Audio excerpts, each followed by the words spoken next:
Hi everybody and welcome back to Virtual Storytime at the Castle Shannon Library.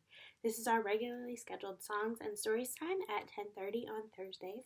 And today we are going to read a book called Oh How I Wished I Could Read. It's written by Gile and illustrated by Fiorello. This is a story about a little boy who wants to learn how to read, or thinks he wants to learn how to read, but he doesn't know how to do it quite yet. So we'll get to see all of how he makes his way through his town. He doesn't know how to read. As you can see, this sign says wet paint, and he's sitting on the bench that says wet paint, so that means he's going to have it all over his pants. So this is called Oh How I Wished I Could Read.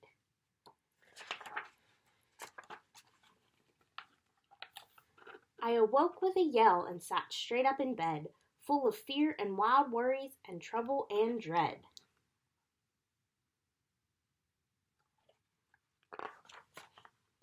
Was it just a bad dream, or was what I feared true? Was reading a feat only others could do?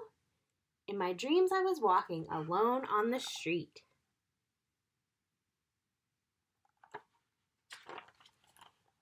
And decided to sit down and put up my feet. There's that wet paint sign again.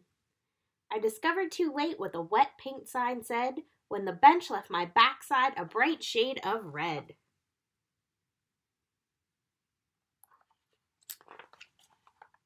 Then I saw a cute puppy and wanted to pet it. The sign tried to warn me I'd better forget it. The sign says, beware of dogs.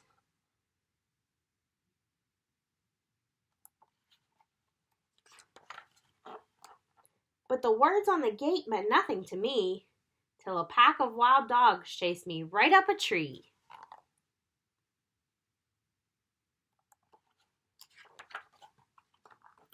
I continued along on my readingless way, having no way to know what each sign had to say. I wished I could read, 'cause then I could know when danger signs warned me where I shouldn't go.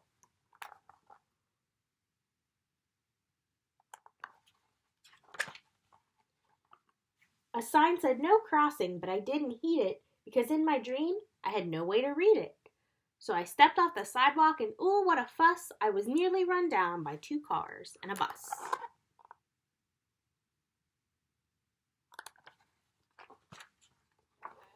I heard honking and beeping, tires squealing and shrieking, cars crashing and smashing and scraping and screeching. The drivers were angry. One yelled, all agreed. What's the matter with you? You should learn how to read.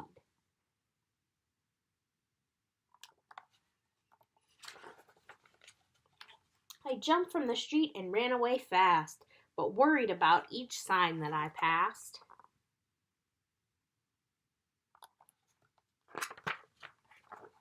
Above and beside and behind and below were instructions and warnings I needed to know. In my readingless dream I felt angry and sad, as if I had lost a best friend, and I had.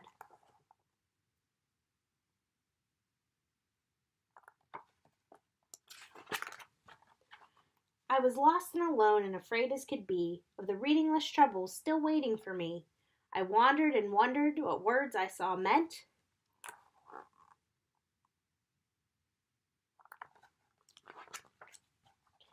Then I got stuck in the mud near a sign, wet cement.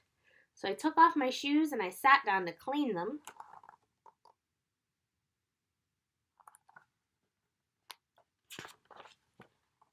Two signs blocked my way, but I sat down between them.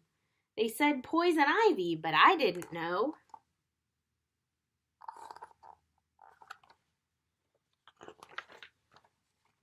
Till an itchy red rash grew all over one toe.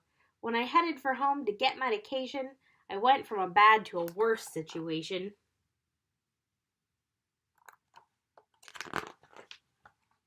I opened the cupboard to look for toe ointment, but all that I found there was more disappointment.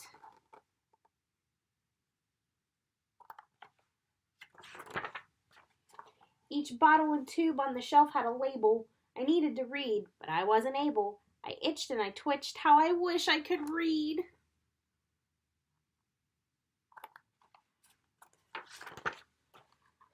My toe was on fire from that poisonous weed. Just then I woke up from my readingless dream when my cat nipped my toe and I let out a scream. Ouch.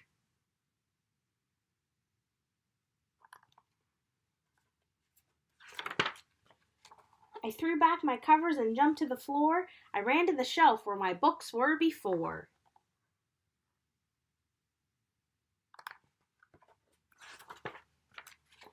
Could I tell a B from a T or a Z? Or were letters just lines on the paper to me? My books told the story as storybooks do. My dream was a nightmare, completely untrue. I can read.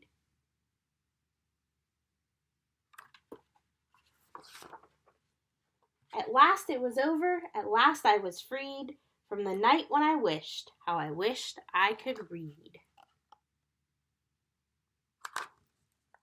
And that's the end of the story. We hope you enjoyed that, and if you would like to come back for 2 more story times today, we have one at 11:30, we have one at 4 o'clock. We will be doing this virtual story time until we can be back with you in the library in person. We hope you're staying safe and staying healthy, and we can't wait to see you as soon as possible. Have a good day.